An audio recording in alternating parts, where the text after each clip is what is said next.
ఈ సమయంలో కూడా మనం న్యాయాధిపతి చరిత్ర, ఎన్నో న్యాయాధిపతి 14 13 చూడండి పడినట్టుంది. పేర్లు చెప్పండి టకాటక స్పీడ్గా.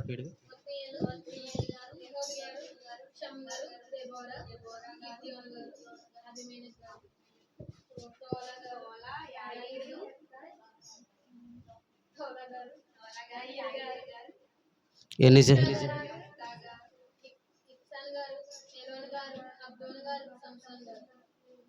ఎంతమంది అయ్యారు?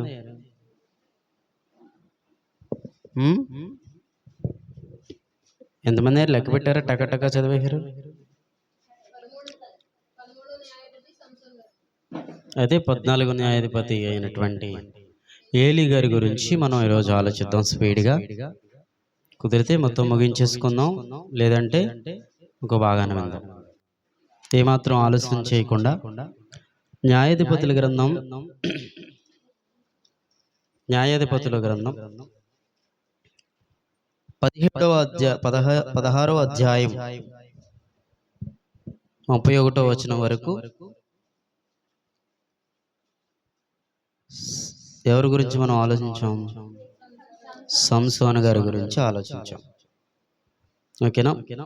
ఇప్పుడు 17వ అధ్యాయం ఉంది, తర్వాత 18వ అధ్యాయం ఉంది, 19 ఉంది, 20 ఉన్నది, 21 ఉన్నది.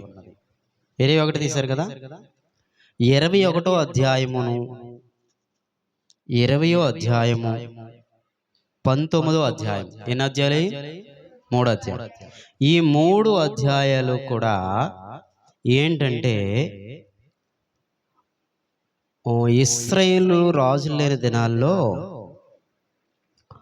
ఒక ఆయన తన ఉపపత్ని గురించి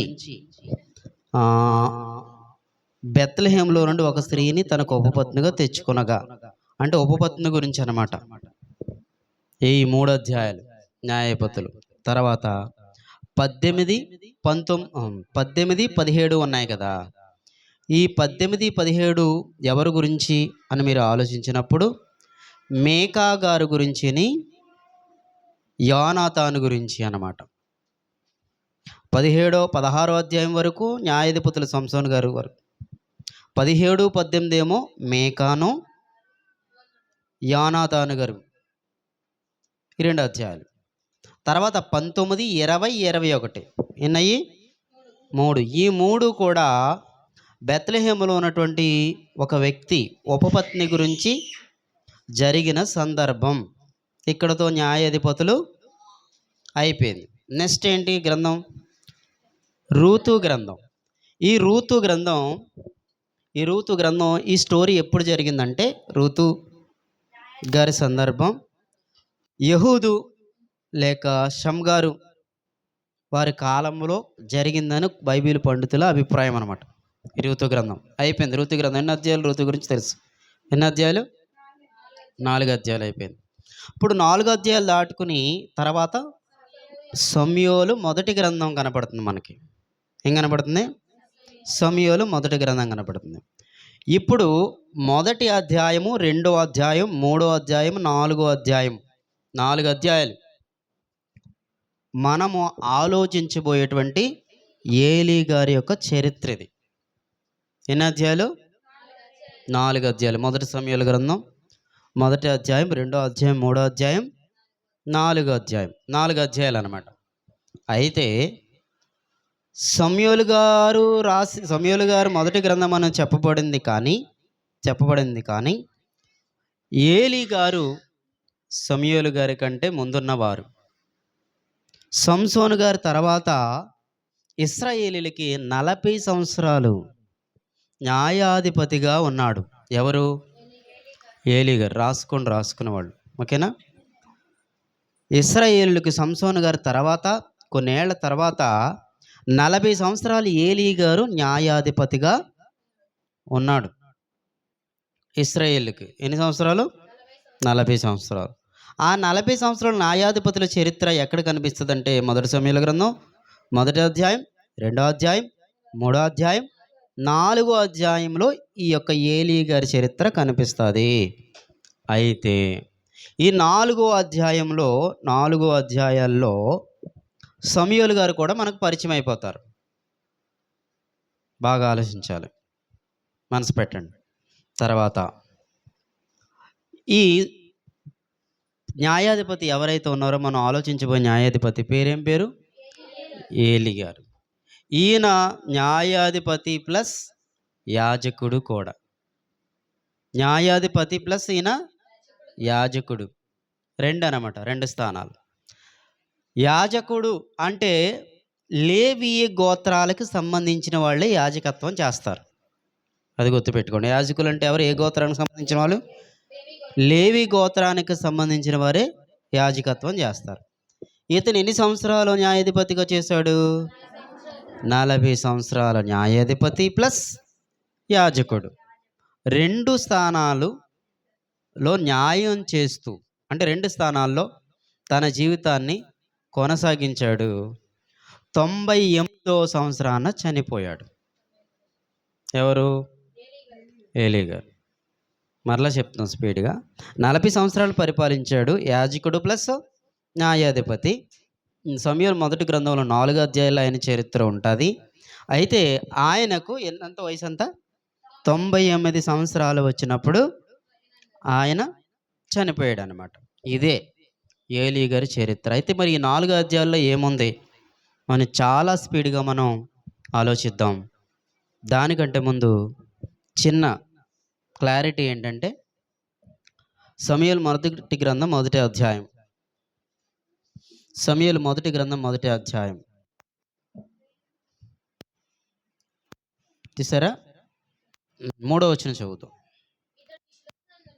ఇతడు షిలోహు, చాలు, ఇతడు షిలోహు అని కనపడుతుంది చూసారా? ఈ షిలోహులోనే దేవుని యొక్క గుడారం ఉన్నది. ఎక్కడంట? షిలోహులో దేవుని యొక్క గుడారం ఉన్నది. అంటే ఇంకా దేవుడి సన్నిధి ఉంది. ఆ షిలోహులోనే ఈయన ఉండేవాడు. ఎవరు? ఏలీ గారు. ఏలీ గారే ఉండేవారు. ఏలీ గారు యాజకుడు ప్లస్ న్యాయాధిపతి. ఇప్పుడు ఈ సమూయేలు మొదటి గ్రంథం మొదటి అధ్యాయంలో మనకు 3 వ్యక్తులు పరిచయం అవుతారు. మనందరికీ తెలుసు. Elkanah, Hannah, Peninnah. వీళ్ళ 3 ఎవరు? భర్త భార్యలు. ఈ 3 షిలోహు అనేటువంటి దేవుని స్థలం ఉన్నటువంటి స్థలాన్ని నుంచి ఒక 30 కిలోమీటర్ల దూరంలో ఉండి ఒక గ్రామంలో ఉంటారు. ఆ గ్రామం పేరు మొదట చదవండి, మొదటి అధ్యాయం మొదటి వచనం. ఎఫ్రాయిము అడవినందు. చూడండి, ఇది అనమాట. ఇక్కడ ఉన్నారు అనమాట. ఎవరు? Hannah, Elkanah, Peninnah. ఇక్కడి నుంచి వీరు షిలోహుకు వెళ్ళేవారు సంవత్సరం. వీళ్ళు ఇక్కడి నుంచి షిలోహుకు వెళ్ళడానికి మధ్యలో దూరం ఎంత? 30 కిలోమీటర్లు. ఇంచుమించు ఇక్కడ నుంచి, లేకపోతే మా ఊరి నుంచి తొనికంత దూరం 30 కిలోమీటర్లు. సంవత్సరం ఇశ్రాయేలులందరూ కూడా ఎక్కడికి వెళ్ళేవారు తెలుసా? షిలోహులో ఉన్న దేవుని యొక్క మందసం అనే గుడారం దగ్గరికి వెళ్ళేవారు. ఇది ఎలా అని మనం ఆలోచించినప్పుడు దీనికోసం చిన్న క్లారిటీ ఏంటంటే, యెహోషువ గ్రంథం 18వ అధ్యాయం మొదటి వచనం రాసుకోండి, తర్వాత చదవండి. యెహోషువ గ్రంథం మొదటి అధ్యాయం 18వ వచనం. దాన్ని చదివే ముందు నేను చెప్పేది ఒకటి వినగనండి. ఇశ్రాయేలులు ప్రయాణం చేసేవారు. ప్రయాణం చేసేటప్పుడు వారితో పాటు వారి దగ్గర మందసం ఉండేది. పరిశుద్ధ స్థలం, అతి పరిశుద్ధ స్థలం అని. వారు గనక ఇక్కడ ఉంటే అదిగో అంత దూరాన్న దేవునికి ప్రత్యేకమైన గుడారం వేసేవారు. ఇలా టెంట్లో గుడారాలు పట్టుకుని వారు ఎక్కడ ప్రయాణం చేస్తున్నారో, ఒకరోజు ఒక ఊర్లో 10 రోజులు ఉండాలంటే పక్కన గుడారం వేసేవారు. అలా గుడారం వేసుకుంటూ వెళ్తూ వస్తున్న ప్రయాణంలో యెహోషువ గారి నాయకత్వంలో కనాను దేశం ప్రవేశించిన తర్వాత ఇక్కడ షిలోహు అనేటువంటి ప్రాంతంలో దేవుని యొక్క గుడారం వేస్తారు. ఇప్పుడు చదవండి 18వ అధ్యాయం మొదటి వచనం. ఉమ్, వారందరూ చూడండి షిలోహున కూడి వచ్చి చూడండి అక్కడ ప్రత్యక్షపు గుడారమును వేసేశారు. ఇప్పుడు మీరు బాగా ఆలోచించండి. ఇప్పుడు షిలోహులో ఏముంది అనగా నేను చెప్తాం, ప్రత్యక్షపు గుడారం ఉంది. ఇప్పుడు ఏలీ గారి కూడా ఏ ఊరిలో ఉన్నారో, ఏ ఏ మందిరంలో ఉన్నారో, షిలోహులో ఉన్న చెప్పండి ప్రత్యక్ష గుడారం. ఆ గుడారములోనికి వెళ్ళే అన్న ఏం చేసింది తెలుసా, ప్రార్థన చేసింది. అందరూ మందిరం అంటారు, మందిరం కాదు. అక్కడ ఏమని చెప్పాడు, ప్రత్యక్షపు గుడారం. ఆ గుడారం మీకు అర్థమైందా? యెహోషువ గారి నాయకత్వంలో 18వ అధ్యాయంలో ఇక్కడ వేశారు. అయితే ఇతను న్యాయాధిపతిగా ఉన్నాడు. ఎవరు న్యాయాధిపతిగా ఉన్నది? ఏలీ గారు. తర్వాత యాజకుడుగా కూడా ఆయన ఉన్నాడు. ఇప్పుడు చాలా స్పీడ్గా ఆయన గురించి అలా వినేసి ఇలా ముగించేద్దాం. 8:50 అయింది. 9:10 వరకు ఇందామా? 20 నిమిషాలు. చిన్న ప్రార్థన చేద్దాం. అయితే పరిశుద్ధుడా మా తండ్రి, 14వ న్యాయాధిపతి అయినటువంటి ఏలీ గారి గురించి మేము ఆలోచిస్తుండగా నాతో మాతో మీరు మాట్లాడి మాకు కావలసిన మాటలు మీరు మాకు అందించమని యేసయ్య మహోన్నతమైన నామమున వేడుకుని ప్రార్థిస్తున్నాము తండ్రి, ఆమేన్. మీకు అర్థమైందా? చిన్న క్లారిటీ వచ్చింది. ఇప్పుడు ఏలీ గారు అనగానే మీకు అన్ని గుర్తుకు రావాలి. ఏం గుర్తుకు రావాలి? న్యాయాధిపతి ప్లస్ యాజకుడు, షిలోహులో ప్రత్యక్షమైన గుడారం, ఆ గుడారంలో పనిచేసే యాజకుడే ఇతను. ఇంకా అది కాకుండా ఇంకా ఆయన ఏం చేసేవాడంటే 4వ అధ్యాయం 18వ వచనం చదవండి ఒకసారి. సమూయేలు మొదటి గ్రంథం చూడండి, 4వ అధ్యాయం 18వ వచనం. రైట్, కింద లైన్ చదువుదాం. దాని కింద లైన్ చదువుదాం. దాని కింద లైన్, అతడు 40 సంవత్సరములు ఇశ్రాయేలుకు న్యాయము తీర్చెను. ఎవరు? ఏలీ గారు. ఈ 40 సంవత్సరాలు ఆ రెఫరెన్స్ కూడా దేవుడు మనకి చెప్పేశాడు. ఇప్పుడు ఈయన జీవితంలో ఆయన గురించి పరిచయం మనకు అయిపోయింది. మరి ఈయన జీవితంలో ఈయన ఏం చేశారు, ఎలా నడుచుకున్నారు, దేవునికి ఇష్టముగా ఉన్నాడా లేకపోతే దేవునికి వ్యతిరేకంగా ఉన్నాడా అనే విషయాన్ని క్లారిటీగా చాలా సింపుల్గా కొన్ని విషయాలు మనం పరిచయం చేసుకుంటూ ముందుకు వెళ్ళిపోదాం. సమూయేలు మొదటి గ్రంథం వచ్చేయండి అందరూ కూడా. సమూయేలు మొదటి గ్రంథం వచ్చి మొదటి అధ్యాయంలోకి వచ్చిన తర్వాత పైన వచనాల్లో 3వ వచనం, ఇతడు షిలోహుమునందున్న సైన్యముకు అధిపతియగు యెహోవాకు మ్రొక్కుటకు బలి అర్పించుటకును ఏటేటా తన పట్టణం విడిచి అచ్చటికి పోవుచుండెను. ఎక్కడికి? షిలోహు అనగానే మీకు గుర్తొచ్చేది ఇప్పుడు ఎవరితనో నా తలకాయ ఎవరైనా ఎంత స్టోరీ చెప్పిన తర్వాత ఎవరైనా ఎల్కానా గారు ఏం చేస్తున్నాడు? ఏటేట ఎక్కడికి వెళ్ళేవాడంట? షిలోహుమునకి వెళ్ళేవాడు అనమాట. కరెక్ట్గా ఈయన షిలోహుమునకు వెళ్ళేటప్పటికి అక్కడ న్యాయాధిపతిగా యాజకుడుగా ఎవరున్నారు? ఏలీ గారు ఉన్నారు. కింద చదివితే, ఆ కాలమున ఏలీ యొక్క 2 కుమారులకు హొఫ్ని పీనెహోసులు యెహోవాకు యాజకులుగా ఉండిరి. బాగా ఆలోచించండి. మీకు అర్థమైందా? ఈయన కాలం అయిపోవస్తుంది. ఎవరిది? ఏలీయా గారి కాలం. ఎప్పటికి?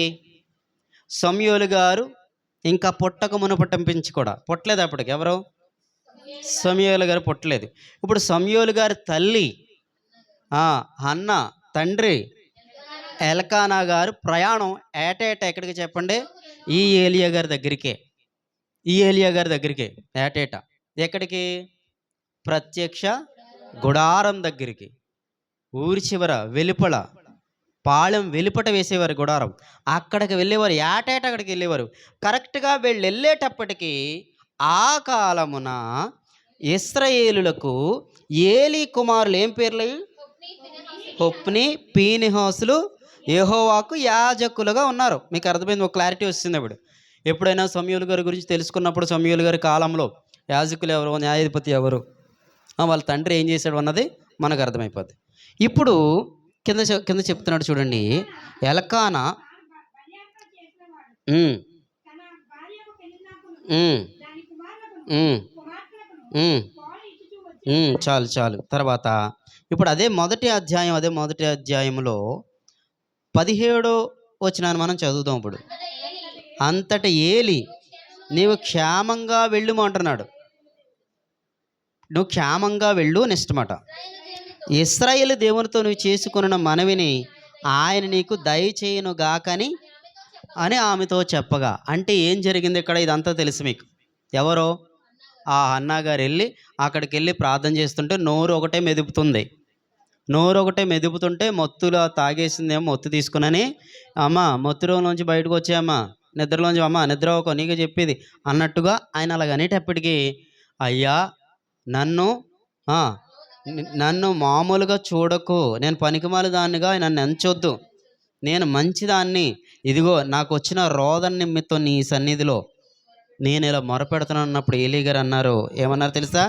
నువ్వు క్షేమంగా వెళ్ళిపోమ్మా, ఉన్నది ఇశ్రాయేలు దేవుడు నీకు ఏం చేస్తాడో దయచేసేస్తాడని ఏలీ గారు చెప్పాడు. ఇక్కడ చాలా అంటే ఏలీ గారు ఏం చేసేవారంటే మందిరంలో యాజకుడిగా ఉండేవాడు, ఇశ్రాయేలులకు న్యాయం తీర్చేవాడు. అంటే న్యాయం తీర్చడం అంటే ఎలాగా? గొడవ జరిగిందా, లేదా ఏమైనా డిస్కషన్స్ వచ్చినా అవన్నిటికి, లేకపోతే ఇదిగో ఇతనికి శిక్ష చేయండి, లేకపోతే ఇదిగో ఈ వ్యక్తిని ఇలా చేయండి, ధర్మశాస్త్రం వ్యతిరేకించాడు, ఇవన్నీ చెప్పేవాడు ఎవరో?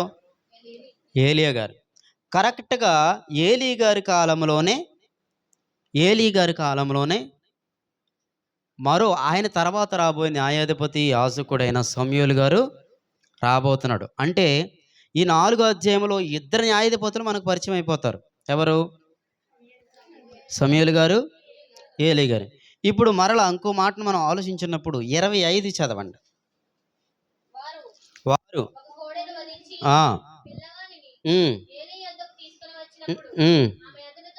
చూడండి ఇప్పుడు ఏం జరిగింది ఇక్కడ. ఇది చదివేటప్పుడు మీకు ఏం అర్థం అవ్వాలి?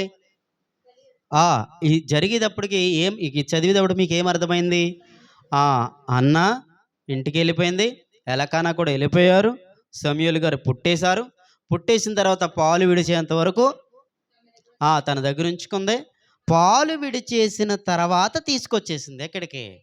అదనమాట ఏలియా గారి దగ్గరికి, షిలోహులో ఉన్న ప్రత్యక్ష గుడారం దగ్గరికి తీసుకొచ్చేసిన తర్వాత అంటున్నారు 26లో, నా ఏలినవాని ప్రాణముతోడు నీ యొద్ద నిలిచి యెహోవాను ప్రార్థన చేసిన స్త్రీను నేనే. ఈ బిడ్డను దయచేయమని యెహోవాతో నేను చేసిన మనవిని ఆయన నాకు అనుగ్రహించిన కాబట్టి నేను ఆ బిడ్డను యెహోవాకు ప్రతిష్ఠించుచున్నాను. ఏం చేస్తున్నాను? నేను ప్రతిష్ఠించడం అంటే దేవుని కొరకు నిలబెట్టేసుకుంటున్నాను. అంటే చాలా గొప్పవాడు, మంచివాడుగా మనకి ఇక్కడ ఏలియా గారు వారి నాయకత్వంలో కనిపిస్తుంది. అంటే ఇక్కడ మొదటి అధ్యాయం అయిపోతుంది మనకి. మొదటి అధ్యాయం అయిపోయేటప్పటికి ఏం కనిపిస్తుంది మనకి? ఏలియా గారి కొడుకులు పరిచయం అయిపోయారు, ఏలియా గారి పరిచర్య మనకి పరిచయం అయిపోయింది. దాంతోపాటు మొదటి అధ్యాయం అయ్యేటప్పటికి సమూయేలు గారి జననం కూడా అయిపోయింది. ఇప్పుడు చెప్పండి, సమూయేలు గారిది ఏ ఊరు? అమ్మామ రామా సీత కాదు, బాగా చదువు. ఆ ఊరు నుంచి వారి తల్లి ఎక్కడికి వచ్చేది వచ్చి ఈసారి ఏం చేసింది? మొక్కుకుని ఆ బిడ్డనే ఏలీ గారికి ఇచ్చేసింది అనమాట. ఎక్కడ?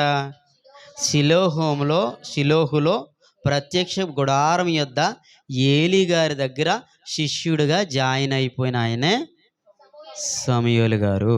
అర్థమైంది ఇంతవరకు? ఇక్కడతోటి 28లో మనకేమంటుందంటే మొదటి అధ్యాయం అంతా అయిపోయింది. తర్వాత అప్పుడు వాడు యెహోవాకు అక్కడే మ్రొక్కును అనే మాట కనపడుతుంది లాస్ట్లో, 28 లాస్ట్ లైన్. అయినా అర్థమైందా? ఇక్కడతో మొదటి అధ్యాయం మనకి ఏమైపోయింది? క్లోజ్ అయిపోయింది. అంటే ఇక్కడ ఏలియా గారి చరిత్ర ఏం కనబడింది? ఆయన యాజకుడిగా మందిరంలో పనిచేస్తున్నాడు, ఇశ్రాయేలుకు న్యాయాధిపతిగా న్యాయం తీరుస్తున్నాడు, వచ్చిన విశ్వాసులను బలపరుస్తున్నాడు, వాళ్ళని ప్రోత్సహిస్తున్నాడు. వారు మొక్కుకున్న మొక్కులు చూడండి. మీ బిడ్డల్లో ఎవరైనా మీరు దేవునికి బిడ్డనిచ్చేశారా? ఇచ్చేసారు ఎవరైనా అంటే ఇచ్చిన వాళ్ళు ఉండరు. ఇచ్చేసిన వాళ్ళు ఒకవేళ ఏం చేస్తారంటే, ఇదిగో బిడ్డను పాటేయండి, బిడ్డకి పాటేసిన తర్వాత మేము డ్యాన్స్ వేస్తామంటారు. అవునా? డబ్బులు ఇచ్చేసి ఏం చేస్తాం మేము? అసలు అలా చేయకూడదు. దేవుడికి బిడ్డని ఇచ్చేస్తానంటే ఇంకా సేవకుడి దగ్గర మందిరంలో ఏం చేయాలి? వదిలేయాలి. లేకపోతే అదే మనకేమవుతుంది తెలుసా? శాపం అయిపోద్ది. నెక్స్ట్ ఇక్కడితో అయింది. ఇప్పుడు ఈ రెండో అధ్యాయంలో మీరు ఎక్కడ ఏ స్త్రీ మాట్లాడిన మాటలో మనకు కనిపిస్తాయి. 2వ అధ్యాయం 1వ వచనంలో, మరియు హన్న విజ్ఞాపన చేసి ఇలాగ నేను నా యెహోవా యందు సంతోషించుచున్నది, యెహోవా యందు నాకు మహాబలము కలిగెను. స్త్రీకి మహాబలం ఎప్పుడు కలుగుతుందండి? భర్త బాగున్నప్పుడు, పిల్లలు బాగున్నప్పుడు, ఇంకా బాగా ఆనందించేది ఎప్పుడు తెలుసా? దేవుడికి తను అనుకున్న మొక్కుబడి తీర్చేసుకున్నప్పుడు. దేవునికి స్తోత్రం కలుగునగా. ఇలా మాట్లాడుతూ చాలా విలువైన మాటలు మాట్లాడుతుంది. నాకు శత్రువులుగా ఉన్నవారులారా మీరు అతిశయించొద్దు, నా విరోధులా మీరు అతిశయించొద్దు, దేవుడు గొప్పవాడు.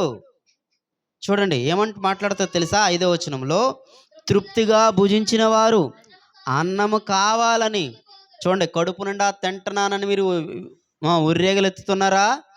భోజనం కావాలని కూలి పనికి వెళ్ళిపోతారు మీరు. ఎలా మాట్లాడుతుంది? నెక్స్ట్ మాట, ఆకలి కొనేవారు ఆకలి తీరకుందరు. ఒకప్పుడు కడుపు నిండా అన్నం ఉందా?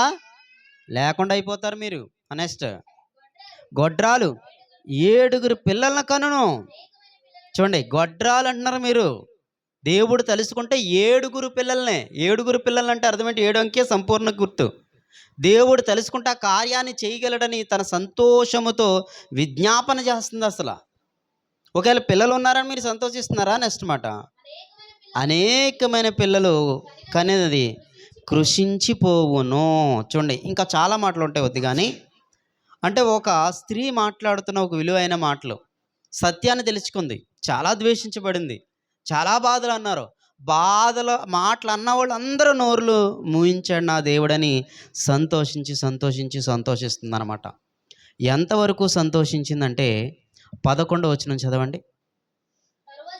2వ అధ్యాయం 11వ వచనం. తర్వాత ఎల్కానా రామాలోను తన ఇంటికి వెళ్ళి పోయెను. ఎక్కడికి వెళ్ళిపోయాడు? వెళ్ళిపోయారు భార్యను తీసుకు. అయితే ఆ బాలుడు యాజకుడైన ఏలీ ఎదుట, చూడండి యెహోవాకు, ఇప్పుడు ఒక న్యాయాధిపతి దగ్గర ఇంకొక ప్రవక్త, యాజకుడు, న్యాయాధిపతి ఎదుగుతున్నాడు. సమూయేలు గారు ఎవరి దగ్గర? ఇప్పుడు వీళ్ళిద్దరు ఎక్కడున్నారు ఇద్దరు? ఏలీ గారు, సమూయేలు గారు ఎక్కడున్నారు? అది గుర్తుపెట్టుకోండి. ఇప్పుడు మీకు ఒక ఇమేజెస్ మీకు అర్థమైపోవాలి. ఆయన మందిరంలో పని చేస్తున్నాడు. ఆయన పని చేస్తుంటే ఆయనకి నీ శిష్యుడిగా హెల్ప్ చేస్తున్నాడు. హెల్ప్ చేస్తున్న సందర్భంలో తండ్రి తర్వాత కొడుకుల యాజకులుగా ఉన్నారు. ఎవరాళ్ళు? హోప్ని, పీనిహోసులు. వాళ్ళ గురించి సందర్భం చెప్తున్నాడు చూడండి. ఏలీ కుమారులు యెహోవాని ఎరగని వారై. అదేంటి ఎరగని వారేంటి? దేవుడు తెలియదా వాళ్ళకి?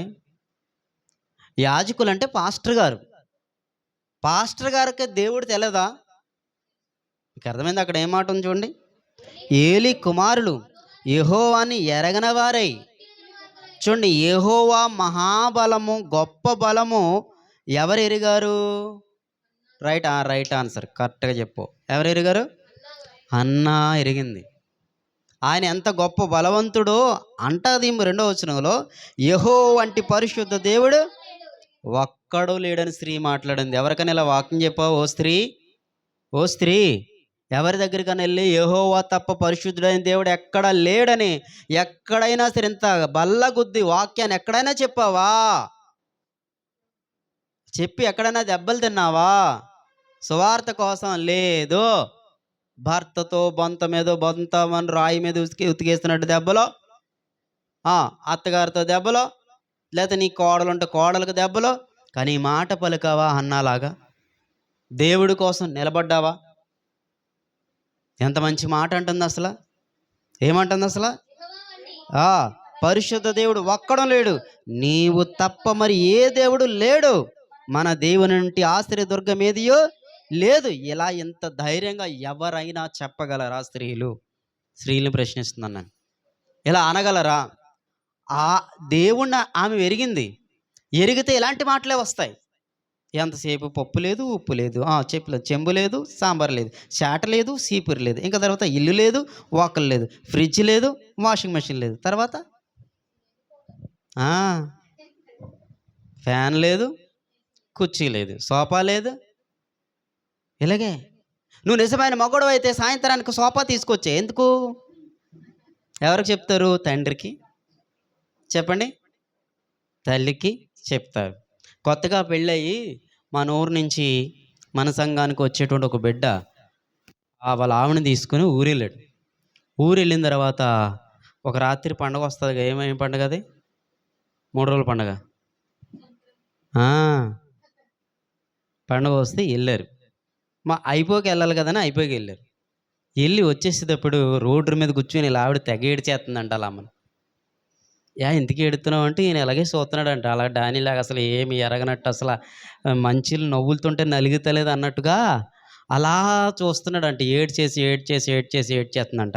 ఎందుకు ఏడుతున్నాను దగ్గరికి వెళ్తే, మా అమ్మ పప్పులుండి నాకు పెట్టలేదు, పప్పులతో నన్ను పంపించలేదని ఏడుస్తుంటే చూసాడు. దగ్గరికి వెళ్ళాడు. మొగలో మొగమెట్టి, పౌలన్నికి ఫోన్ చేయనా, 2 ఉతకనా నిన్ను అన్నాడు.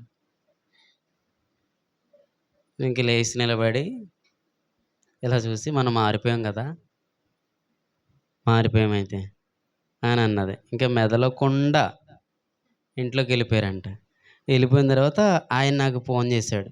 ఫోన్ చేసి, మీ చెల్లెలు గారు ఎలాగ ఉందండి అంటే, ఇంకా మారాలే అండి అని అనుకున్నా. మళ్ళీ వచ్చేసేటప్పుడు వాళ్ళ అమ్మను 1000 రూపాయలు ఎత్తలేదు. వాళ్ళ నాన్న లేడు.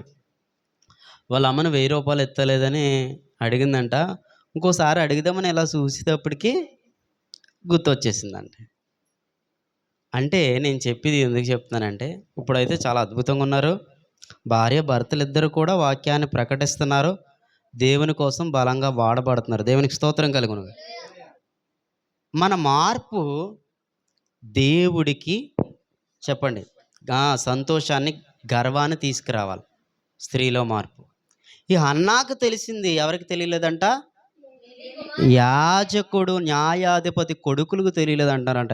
వాళ్ళ కొడుకులు అనాలా, ఏమనాలి? బాగా ఆలోచించండి. పరమ దుర్మార్గులు అయిపోయి ఏం చేస్తున్నారంట? జనుల విషయమే యాజకులు చేయించు వచ్చిన పని ఏమనగా, ఎవడైనా బలివు పశువును వధించిన మీదట మాంసం ఉడకకుండా యాజకుని వారు పనివాడు యాజకునికి వారు 3 ముండ్లు గల కొంకిని తీసుకుని వచ్చి బొరుసులో కానీ, తెపాలలో కానీ, గోనలో కానీ, కుండలో కానీ అది గుచ్చినప్పుడు ఆ కొంకి చేత బయటికి వచ్చినదంతయు యాజకుడు తమ కొరకు తీసుకొనును. బాగా ఆలోచించండి. అంటే ఏంటంటే, మీకు ఇదంతా బాగా అర్థం కావడానికి ఒక రెఫరెన్స్ చెప్తాను, మీరు రాసుకోండి. ఏంటంటే, చాలా జాగ్రత్తగా ఆలోచిస్తే, ఇదంతా మొదటగా వండేది ఏదైతే ఉందో, లేదా బలిలు తెచ్చి అర్పించిన తర్వాత వండినది ఏదైతే ఉందో, అది యాజకులకి ఇవ్వాలి. లేవికాండం 7వ అధ్యాయం 8వ వచనం. ఇచ్చేది యాజకునికి, ప్రతిదీ యాజకునికి ఇవ్వాలి. గుడ్డులో ఇవ్వాలి, కారంలో ఇవ్వాలి, జీలకర్రలు ఇవ్వాలి. ప్రతి దాంట్లో యాజకుడికి ఇవ్వాలని దేవుడు పెట్టిన సిస్టమ్ ఇది. ఏది? ఇక్కడ ఇలా 12 అధ్యాయాలు చేసింది. మాంసం విషయంలో కూడా క్రొవ్వును దహించేసిన తర్వాత 3 కొంకులు తీసుకొచ్చి అలా అందులో ముంచిన తర్వాత దాన్ని ఎంతైతే బయటకు వస్తుందో అదంతా ఎవరిది? యాజకుడిది. ఇది దేవుడు పెట్టిన సిస్టమే. యాజకులకి పొలాలు ఇవ్వాలి, యాజకునికి ఇళ్ళు ఇవ్వాలి, యాజకునికి పాలు ఇవ్వాలి, యాజకునికి అన్నీ ఇవ్వాలి, యాజకుడు పోషింపబడాలి, యాజకునికి ఏదైనా సమర్పించుకోవాలని దేవుడు పెట్టింది. ఈ మాంసం విషయంలో కూడా దేవుడు ఏం చేశాడు తెలుసా? ఇలాంటి సిస్టాన్ని లేవికాండం 7వ అధ్యాయం 8వ వచనంలో పెడితే, ఈ యాజకులు కొడుకులు, లేవి కొడుకులు ఎవరంట? ఏలి కొడుకులు ఏం చేసేవారు తెలుసా? చూడండి, షిలోహునకు వచ్చు ఇశ్రాయేల్ అందరికీ వీరు ఏం చేస్తున్నారయ్యా అంటే 15వ వచనంలో, వారు క్రొవ్వును దహింపక మునుపు యాజకుని పనివాడు వచ్చి బలి పశువును వధించి వానితో యాజమునికి వడ్డించుటకై మాంసమిమ్ము ఉడకబెట్టిన మాంసం అతడు నీ యొద్ద తీసుకొనడు, పచ్చి మాంసమే కావాలని చెప్పుచు. ఏం చేస్తున్నారంటే వీళ్ళ దేవుడు ఏం చెప్పాడు? ఆ లేవి కాండంలో మీరు బాగా చదివితే అర్థమవుతుంది. ఉడికిన తర్వాత ఆ కొవ్వు అయిపోయిన తర్వాత, కొవ్వు కరిగిపోయిన తర్వాత అది మీరు తెచ్చుకోండి అని చెప్తే, పచ్చి మాంసం కావాలని వీళ్ళు తెప్పించేసుకున్నారంట అంతమాట. దీన్ని అంటారు మందను మేపుతూ మంద పాలు తాగరా అంటే మంద రక్తాన్ని తాగేదమంటే. వీళ్ళ గర్వం, సేవకులు కొడుకులని, పాస్టర్ గారు కొడుకులని గర్వం వీళ్ళకి. ఆ మాంసాన్ని పనివాడిని పంపిస్తే కుదరదు మా వాళ్ళు ఏం తినరు. కొంతమంది అంటారు చూడండి, ఆ బెబ్బెబ్బెబ్బే నువ్వు పప్పులు ఉప్పులు వండితే కుదరదు. ఏం తెలుసా, ఆ పాస్టమ్మ గారికి ఏం పీతలు, నాకేమో చేపలు. మా కొడుకున్నాడు వాడు అమెరికాలో చదువుతున్నాడు, మరి ఆడు ఇక్కడ ఈ గట్టి ఏందని తెలుసా, పులస చేప ఒకటి. మా కోళ్ళు మరి కొత్తగా వచ్చింది ఆవిడ ఇంకా ఆవిడకి అర్థం కాదు. ఆవిడకి ఏం తేవాలి, ఇంకో ఏదో ఒకటి తేండి, ఇష్టం తేండి. ఇలా నిద్ర వచ్చిందమ్మా అంతే, ఇలా తేమని. నిజంగానండి, మా ఊర్లో ఉన్నారు ఒక ఆయన 14 రకాల కూరలు వండించుకున్నారు నలుగురికి. 14 రకాల కూరలు. మీకు అర్థమైందా? మళ్ళీ వాళ్ళు ఏం చెప్పారనుకుంటున్నారు, ఏమనుకుంటున్నారు? వాకింగ్ చెప్తాకు వస్తానన్నారు చూడు పాస్టర్ గారు మీ ఇంటికి, ఆయన ఉండమన్నాడంట. ఇంతకు ఆయన పెరిగే తాగాడంట, అన్నం కూడా తినలేదు ఆయన. ఆయనతో పాటు కొద్దిగా వీళ్ళకి అన్నాడంట తర్వాత. మీకు అర్థమైందా? బాగా ఆలోచించండి. ఈ దరిద్రం, ఇప్పుడున్న ఈ దరిద్రం జనాల మీద తినేసి బలిసిపోయి ఏది కావాలితే కోరికలు తీసుకుని ఈ దరిద్రం అంతా ఇదిగో అప్పటి నుంచి ఉంది ఈ దరిద్రం. మీకు అర్థమవుందా? మా ఊరిలో కొంతమంది కొద్దిగా లేబర్గా, కొద్దిగా పాకలా ఉంటే ఇల్లు, అక్కడ ప్రార్థనకు వచ్చేవారు కాదు. వాళ్ళ ఇంటికాడ ప్రార్థన అయితే అలా ప్రార్థన చేసి ప్రార్థన పెట్టేసి, అమ్మా డబ్బులు ఇంటికి పంపించే, అన్నమా మేము తినం. దిక్కుమాలిన సేవ. మేము తినాం మీ ఇంటికాడ. మరి ఎవరింటికాడ తింటారో నువ్వు? మనిషి వంటాలని గేదెలు అంటారా? ఎవరింటికాడ తింటావు నువ్వు? డిమాండ్లు, మాకు పచ్చి మాంసమే కావాలి, మళ్ళీ పనోడిని పంపించి. అబ్బాబే అతను ఏం చేయడు, అసలు ఉడకబెట్టింది వద్దు, ఎందుకంటే మీరు సరిగ్గా వండరు. ఇంటికి వెళ్ళి పచ్చి మాంసం తినేసేవారే వాళ్ళ ఒకవేళ దరిద్రులు. మీకు అర్థమైందా? ఇలాగంటున్నానని కాదు, అప్పటి నుంచున్న ఈ దరిద్రం ఇది. అప్పటి నుంచున్న ఈ దరిద్రం ఇప్పుడు కూడా అందరికీ పట్టేసి పాపం మనం ఒక చోట మేము ఇక్కడికి వెళ్ళాం. ఎక్కడ తెలుసా, ఏలూరు అవతల మీటింగ్ వెళ్తే పాపం చిన్న ఇలాగే ఉంటుంది చర్చి. పాపం సేవ చేస్తుంటే ఒక ఆయన మీటింగ్కి పిలిస్తే ఆయన అన్నాడంట, నాకు కౌసుపెట్టలో ఉండండి అన్నాడంట. ఏలూరు అవతల నుంచి ఇక్కడికి వచ్చాడు. ఫోన్ చేస్తే వీళ్ళతోనే అక్కడ ఉంటా చూడండి కౌసుపెట్టలు, రోగం వచ్చిన పెట్టలు పట్టుకెళ్ళి ఇచ్చేయండి అని చెప్పాను. మీకు అర్థమైందా? తినొచ్చు, ఆకలి అయితే తిని కడుపు నింపుకోవడానికి, కోరికలు నింపుకోవడానికి కాదు. మరి వీళ్ళు చెప్పింది కోరికే కదా. సేవకులు అంటున్నారు, చెప్పండి అంటారు. డాక్టర్ గారి దగ్గరికి వెళ్ళిపోయారు మీరు, వీడు తాగేసి లివర్ పోయింది, హార్ట్ కూడా ప్రాబ్లం వచ్చింది. డాక్టర్ గారు కూర్చోబెట్టారు, లివర్ పోయింది హార్ట్ పోయింది అనగానే భార్య లేచి నిలబడి, 20 ఏళ్ళు సంసారం చేస్తున్న నా భర్తను అలాగ విమర్శిస్తావా? హార్ట్ పోయింది లివర్ పోయింది అంటావా? నువ్వు ఎంత డాక్టర్ చదివితే మాత్రం నా భర్తను నా ముందు అవమానిస్తావంటే సావండి ఇద్దరిల్లు అంటాడు. అంతేనా? చచ్చిపోండి వెళ్ళమ్మా, నీ భర్త కదా. పోయింది అనకుండా ఏమనాలి? పోయింది అనకుండా ఏమనాలి చెప్పండి? బాగోలేని దాన్ని బాగుంది అనేవాడే భర్త అంటారంట భార్య వండిన వంటకి. అవునా కదా?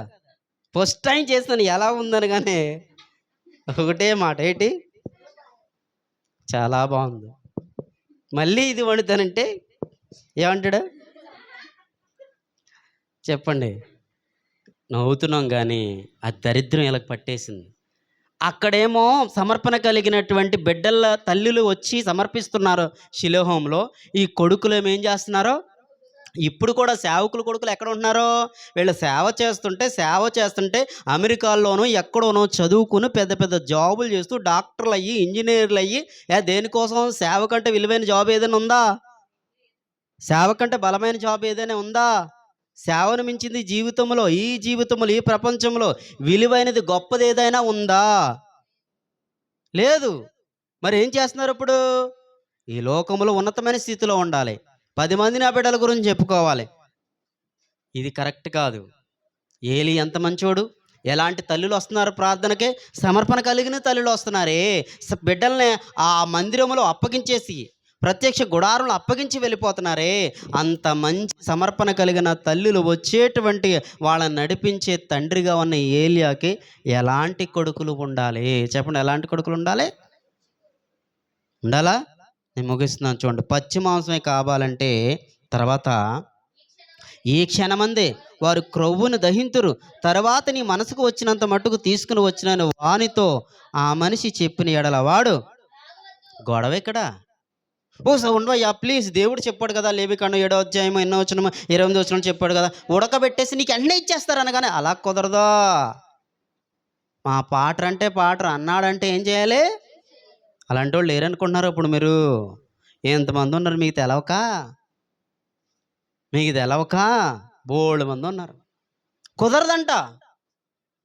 కానుకల విషయంలో కూడా నువ్వు అంత ఇస్తేనే కుదరదు, నువ్వు ఎంత ఇస్తేనే కుదరదు. ప్రేరణ కొలిదే దేవుడు ఇమ్మన్నాడా, లేకపోతే వాళ్ళు అడిగినంత ఇమ్మన్నాడా? చెప్పండి, ఎంత ఇమ్మన్నాడు? అడగొచ్చా కానుక అసలు? మీరు బాగా ఆలోచించండి. జీడిఎం చర్చ్ ఆవిడ ఉదయాన్ని ఫోన్ చేసింది. ఆవిడ కొత్తగా మన దగ్గర బలపడితే సరేలే అక్కడికి వెళ్ళి బాప్తీసం తీసుకోండి వెళ్ళింది. బాప్తీసం తీసుకుంది. ఒక 40,000 ఇల్లు కొనుక్కుంటే గృహప్రవేశం అయిపోయింది. ఏదో ప్రార్థన చేసుకుని వెళ్ళిపోయింది. పాస్టర్ గారు ఫోన్ చేసి అంటారంట, అమ్మా మీ ఇంటికాడ ప్రార్థన పెట్టాలనిపిస్తుందమ్మా. ఇంటికాడ ప్రార్థన పెట్టాలని పాస్టర్ గారు కనిపించాలా, ఇంట్లో వాళ్ళు కనిపించాలా? మోటివేషన్ చేసేస్తున్నాడంట లోపలికి వెళ్ళిన కాడి నుంచి.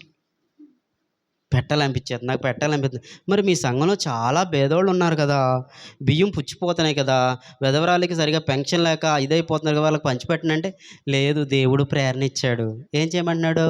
ఈ 40 లక్షలు ఇంటికి వచ్చి ఇప్పుడు ప్రార్థన పెడతాం. అక్కడ ఎలా ఉంటుంది? అప్పుడు ఈవిడ కూడా చెప్పాలి, దేవుడు నన్ను ప్రేరేపిస్తున్నాడు, ఒక 10,000 మిమ్మల్ని ఇమ్మంటున్నాడు అనాలి. ఎవరిని? అనండి. మరి అంతే కదా, నా ప్రేరణ దేవునిదే, నీ ప్రేర దేవుందే, మరి అలాగ అనాలే. అప్పుడు నేనన్నా అదేంటమ్మా నువ్వు అడగాలి కదా, ప్రార్థన పెట్టించుకోవాలని వాళ్ళు అడిగేస్తున్నారు నిన్నేంటంటే, ఏం చేస్తామండి మరి, అది కూడా దేవుడి ప్రేరణ అంటుంది. అయితే నాకు కూడా ప్రేరణ వస్తుందమ్మా అన్నాను నేను. చెప్పనా చెప్తారు కానీ మీ ప్రేరణలు మామూలుగా ఉండవు అని అన్నది. ఏ ప్రేరణ ఇది? కుదరదు, మాకు అదే కావాలనే ప్రేరణ. ఏ ప్రేరణ ఇది? యాజకులకు సంబంధమా? చూడండి, అందువలన జనులు చూడండి అలాగనవద్దు, ఇప్పుడే ఇవ్వాలని లేని ఎడల బలవంతం చేత తీసేసుకున్నారంట ఈ దరిద్రులు తినే తిండిని, కానుకలను. ఎవరి కడుపున ఎవరు పుట్టారో చూడండి. బలవంతంగా ఏ సేవకుడు కానుక అడిగినా ఆడు సేవకుడు కాదు, రాసేసుకోండి. నాకు ప్రేరణ వచ్చింది, మీ ఇంటికాడ తినాలనిపిస్తుంది, లేదా అది చేయాలనిపిస్తుంది అని చెప్పేవాడు అసలు దేవుని సంబంధి కాదు. మీకు అర్థమవుతుందా? మరి ఏదో చేశారు, ఏం చేశారు, అంతకు మించిన ఏమని చూడండి. వీళ్ళు ఇలా చేయడం వల్ల ఏం జరిగింది తెలుసా? ఏం పాడైపోయింది తెలుసా? చెప్పి ముగించేస్తాను. లేని ఎడల బలవంతం చేస్తానని తీసుకుంటా. ఎవడు పనోడు బెదిరిచ్చేస్తాడు ఇక్కడ. ఎవరు పనోళ్ళు? ఎవరు పనోళ్ళు? మీకు పడిపోద్దు ఇప్పుడు సరిగ్గా చెప్పకపోతే. ఎవరు పనోళ్ళు ఇలా?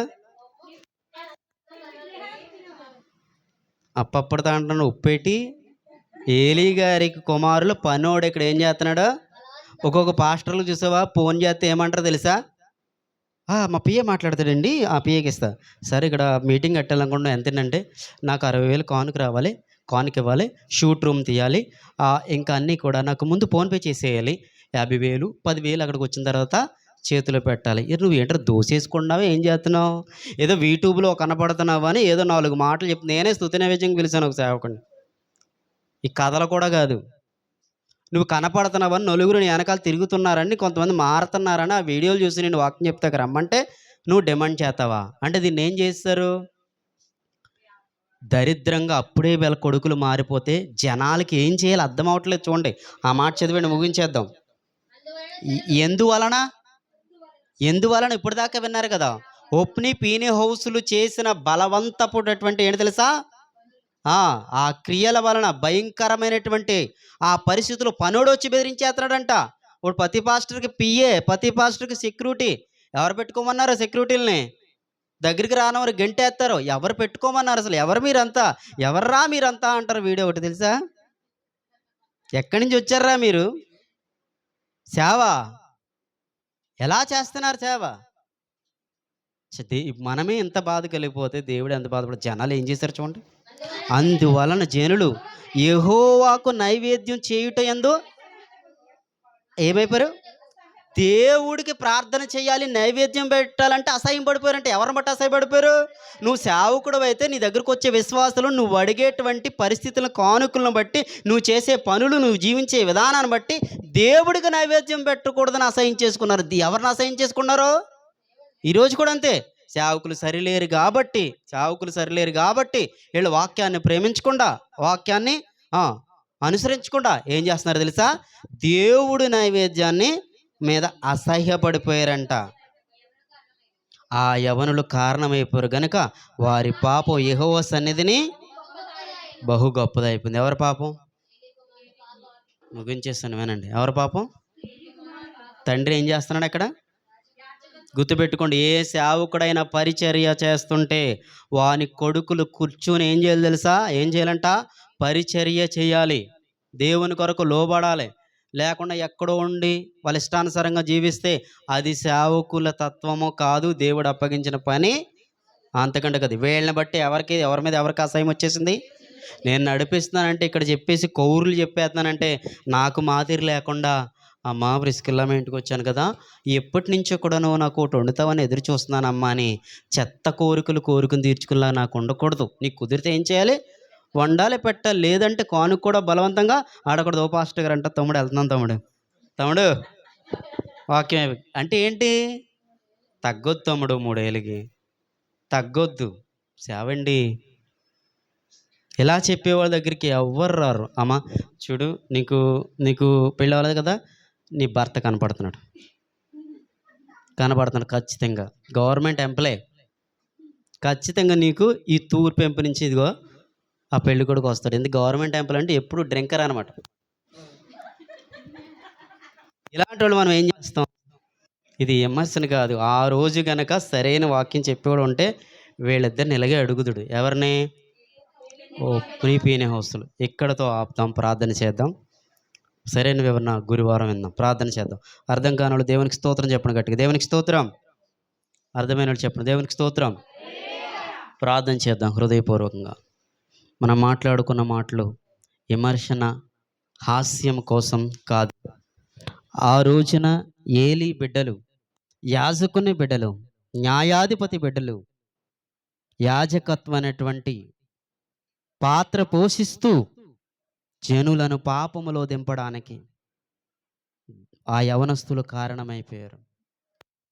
అది మనం ధ్యానించుకున్నాం. నీకేమర్థమైందో, నిన్ను నడిపించేవాడు ఎలా ఉన్నాడో నీకు అర్థం కావాలి. నువ్వు అనుసరించేది వాక్యమా లేక వారినా నీకు అర్థం కావాలి.